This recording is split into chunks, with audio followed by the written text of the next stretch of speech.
Welcome to Conversations with Klana, made for the modern woman who wants to raise her self-esteem, increase her satisfaction, and build happy and loving relationships with herself and others. More and more, women feel they have lost their spark and the connection to themselves and miss deep intimacy in their lives.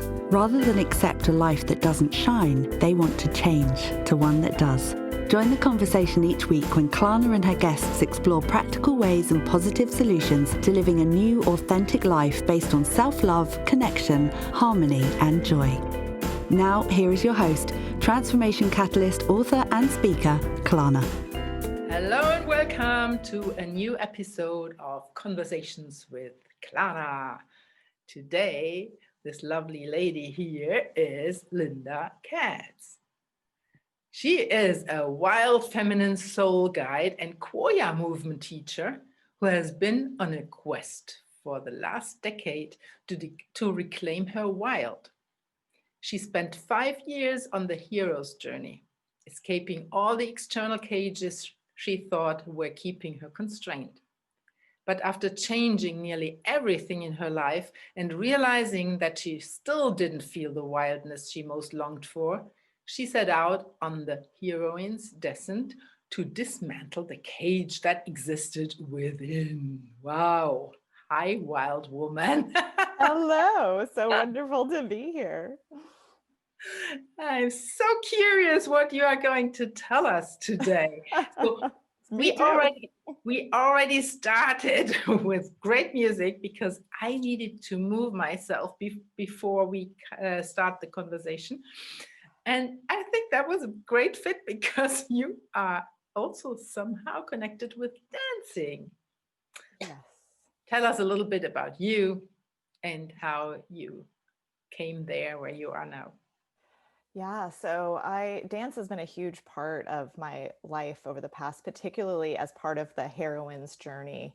And just to give kind of the short version of what you shared, I've been on a quest for the last 10 years to find this wild feminine energy that I was really longing for. And for the first 5 years, the first half of that, I went on that hero's journey and I saw all of the different facets in my life as being these external cages, my job, my relationship, my city. So I left one thing after another. I started coaching full time. I moved to a different city. I met my husband. I got new hobbies, and at the end of those 5 years, I realized that my life looked completely different than it had when I started on the journey.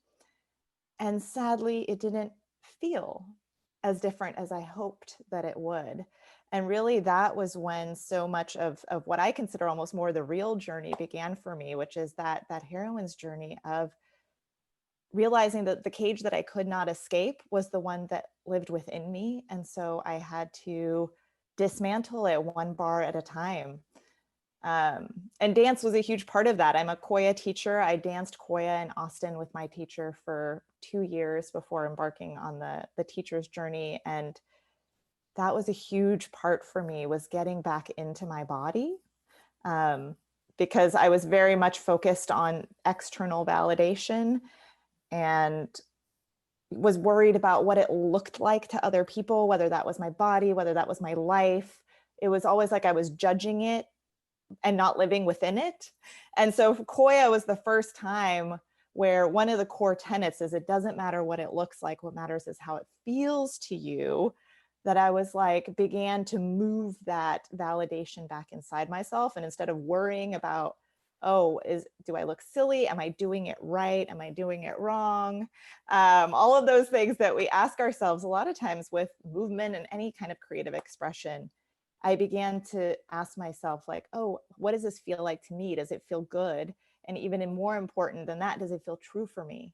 Mm-hmm. And that was a huge part of my journey. So yeah, I heard the music when I got on and I was like, oh yeah, this is my jam. I like this. I have been dancing too. I was like, this is a perfect way to start this podcast.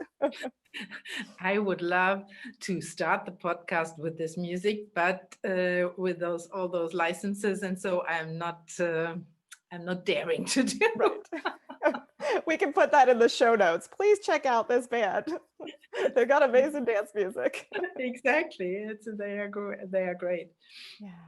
So, Linda, before we go back to Qoya, I would really go to back to that spot where you said you realized that it was within you, and that's really the thing I experienced too. So you can change in the outside a lot of things, but in the end, it needs to start within you, because can only transform from inside out and not from the outside in. Yeah, sometimes things from the outside are helping you, are Yes. supporting you, but the real change can only come from the inside. And that's sometimes not so comfortable, because if you start going in there, you might find things that you don't really like about yourself. Yes, yes. Your identity that you have kind of held on to begins to unravel rather quickly. And that is a frightening process because it leaves you with a time where you're like, well, if I'm not this thing that I thought I was, if I don't see myself quite in that same light, then who am I? Exactly, exactly. And I guess in these days now, especially in 2020, this happens to a lot of people if they want or not.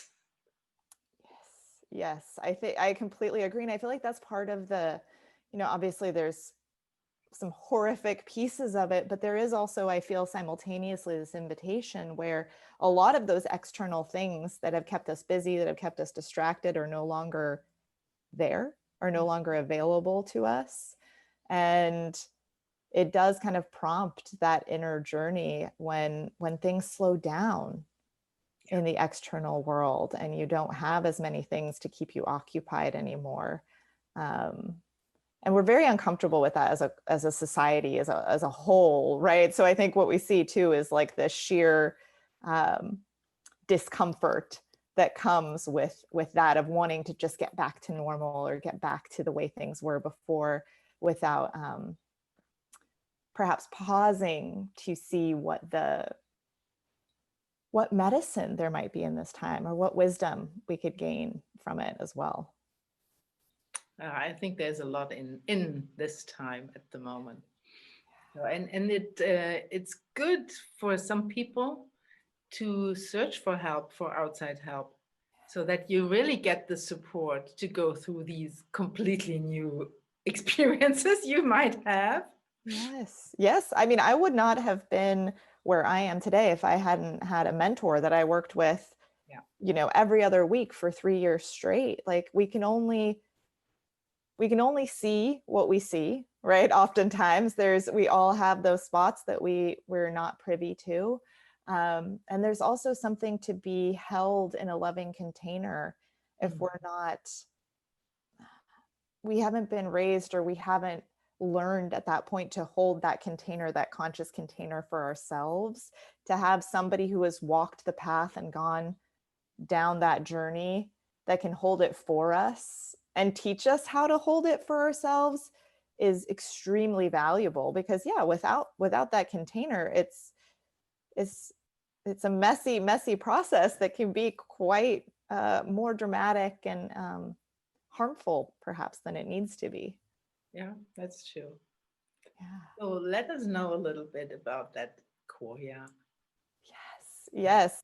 I mean, dance, I think so much of my journey from when I was a young adult to now was, I think the first piece that I really had to reclaim on my journey was my relationship with my body, because it had been so fractured, as I think for a lot of, particularly for women, it can tend to be when we grow up in this kind of Western patriarchal society. And I had tried other forms of movement to get back in my body, things that I still love. I tried yoga at first, but for me, it was still too goal oriented, or the way I approached it was too goal oriented. I made it about like, I'm going to learn how to do crow pose, and I ended up injuring myself because I wasn't able at that point in my journey to actually listen to my own body. So it was more about I'm going to muscle through. This is good for me. Meanwhile, my shoulder is like screaming out in pain, and I would do it every single day, because that's discipline. Then I tried pole dancing and feminine movement, which was really healing in some respects. But the version that I was doing, we would perform at the end of class. So there would be, a dance, and people would watch, and there would be clapping and cheering. And there's something really lovely about that. And when you're moving from a place of being a people pleaser or being really dependent on other people's validation, having people clap for you can almost, further just entrench those same beliefs that I'm working for the applause rather than I'm showing you my heart, I'm showing you my truth, and you can do with it what you will. And so it wasn't until I found Qoya and hearing those pieces about doesn't matter what it looks like. What matters is how it feels to you. There's no way you can do it wrong. And so it's a movement practice, to kind of go back to your question, that is on the surface a hybrid of yoga, dance, free dance, and feminine movement. Mm-hmm. And it's based on the idea that through movement, we remember that our essence is wise, wild, and free.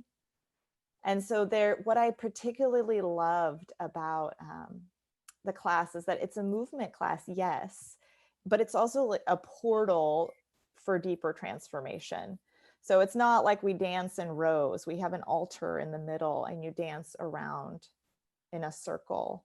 And it's just really amazing to be in a space where every woman or person in the class can drop in and have their own experience and be really deeply connected to that. And then as you grow, you can also connect with the other people in the class without kind of surrendering your own experience or needing to perform for them or to please anyone else. So yeah, it's an amazing movement practice, and there are teachers all over the world. So I definitely will recommend checking out a class or an online offering, because there's a plethora of online offerings. Another benefit, you can get Qoya everywhere now. Can you offer it also online, or is that part something that you need to be in person? There are several online offerings, and I lead occasional online classes. And there's actually, if you go to the Qoya website, it was founded by a woman named Rochelle Sheik, and she has a 10 days of Qoya where she sends you movement practices every day for 10 days. And their online is a beautiful offering for now. There is some magic to being in person that it's difficult to transmit in a way. And I think it kind of echoes what we feel in many different areas of life right now, which is that online, there's some beautiful gifts. You can connect with people all over the world. And there is some magic that happens when you actually get to share space and, energy and to feel that in the physical realm, for sure. The movement part is something that's very important to discover your body and your feelings, the sensations in the body, because we used to shut down everything. So when I'm working with people, or when I used to work with people on my massage table, often I ask them, what do you want? What do you feel? And they cannot give me an answer because they never listened to their body. So for instance, my father, when he says, my back hurts, he cannot describe where it is, how it feels, nothing. It's just that.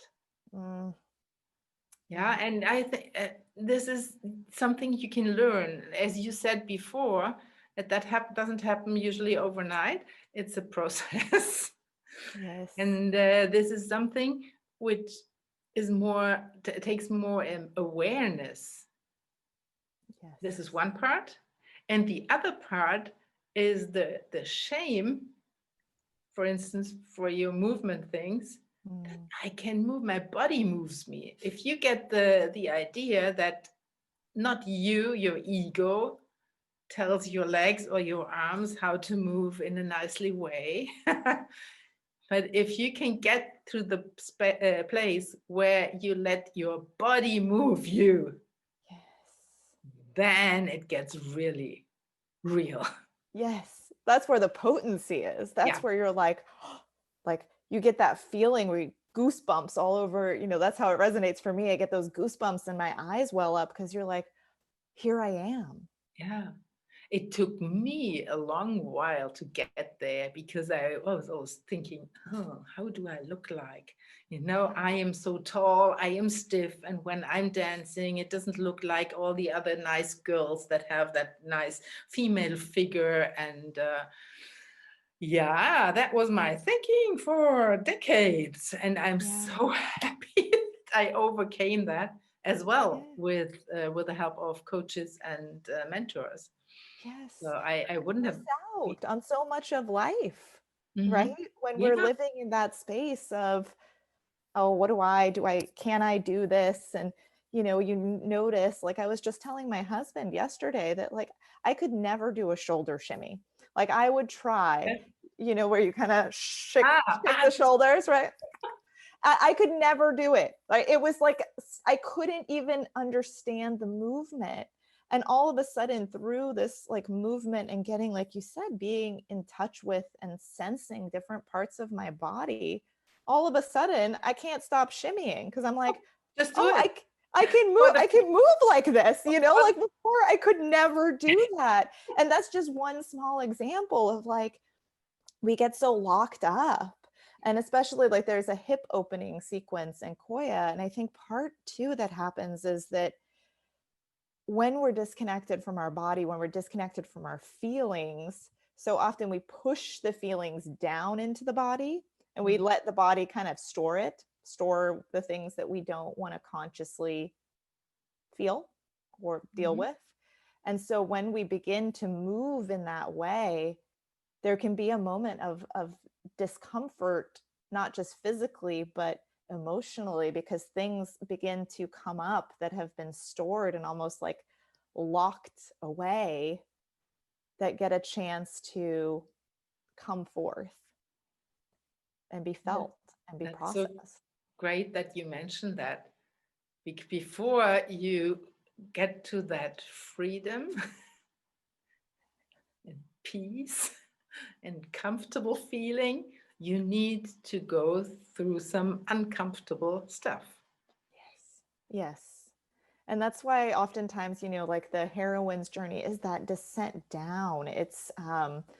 There is that moment where we're in the underworld or the valley or however we want to, the winter of our lives, or one of the winters where it is uncomfortable, where we have to deal with some of the things that we maybe didn't want to look at the first time around. And, the feelings that were not acceptable or had no home, no one to kind of receive them. So all of those things, yeah, there's a tremendous amount of discomfort. And yet I'm like, but the journey's so worth it. So don't give up, like keep going. Because the more that you do that, like you said, the more that the truth can bubble forth, which is that I think all of us and all of life is all of it. It's joy and comfort and sadness and discomfort. And when we know that we have the capacity to hold and to feel it all, we don't push life away as much as I think that we have a tendency to do. Mhm. With whom are you working, Linda? In terms of clients, Yeah. so I work with women typically who are near midlife, and it's the women who have had the initial awakening. So particularly if you've been on the hero's journey for a little while, you've started with the external changes, whether that be that you went to your coaching program, you left your job, or maybe you got divorced, left a long-term relationship, and who have gotten to that point of frustration where it's like, I've done all the things. I've done the things that I thought I was supposed to do, or that, would bring me this happiness or this wildness or this freedom, this wholeness that I was seeking. And yet I don't feel it yet. And that's the point where I think the juiciness for me lies, is like, oh, now you're ready for the journey. Because I think there's a certain, sometimes I think we want to bypass the hero's journey, because when you get to the point of like, oh, it is that transformation from within, but it's almost like everyone has to go through it to a certain degree to get to the point where it's like, oh, I take me with me. So unless I transform from within myself, I keep bringing the same energy and the same, embodiment to every situation. So yeah, that's the point that I love, where it's that like sweet little turning point of realizing that like, oh, I still don't feel that way. And there's one place I haven't turned, and that's actually within. Mm-hmm. If you would give our listeners and watchers, if they see the video, a recommendation, what could they do now, immediately, to take a first step? That's a great question. I think one of the easiest, or kind of the first steps, would be to find ways, like we've been talking about, getting into our bodies, finding a way that really resonates for you, that allows you to just begin to experience your body, and to, even if it's just for a second, right, to get out of the mind of judgment and analyzing and the way that we exist so often. Because I think, at least for me, the moment you get that little glimpse of it, of like, oh, what was that? I forgot to care what I looked like. It was like, oh, this feels really good, whether it's movement or massage or, some other type of embodiment practice, that's the piece that I think keeps us going on the journey. So yeah, I think that would be probably one of the first things. So even if it's turning on a song that you love and moving your body, dancing, and just noticing the voices that come up, right? About like, oh, this is silly. What are you doing? You look stupid. Like, why are you dancing by yourself? Like the litany of things that tend to come in when we do anything, and just allow them to talk, allow them to have their space, and keep freaking moving anyway. Yeah, that's just start there and notice what that feels like for you. I think that would probably be, it's an entry point that is accessible and potentially easy and yet not easy, like with everything. Yeah. Thank you. And if people want to reach you, I will put some links in the show notes. Great. And if they want to work with you in person, as soon as it's possible, I don't know how the situation is. Where are you located? I am located in Dallas, Texas, in the suburbs of Plano. I recently moved here, and I'm in the process of revamping some of my offerings. So new things are on the horizon for 2021. So yeah, they can, if they go to my website, you can sign up for my newsletter and be kept abreast of everything that's coming up. That's great. Thank you so much, Linda. That was an interesting conversation. Thank you so much. Wild one, vivid one. And let's do a lot of wild things in the future. Yes. Oh, let's free ourselves from the domestication and all of the things that keep us boxed in, and take up more space, live that vivacious, vivid life fully. And dear listener, if you like that, give a thumbs up and subscribe for the podcast or the YouTube, for my YouTube channel. And come back, and don't forget to dance. Bye-bye.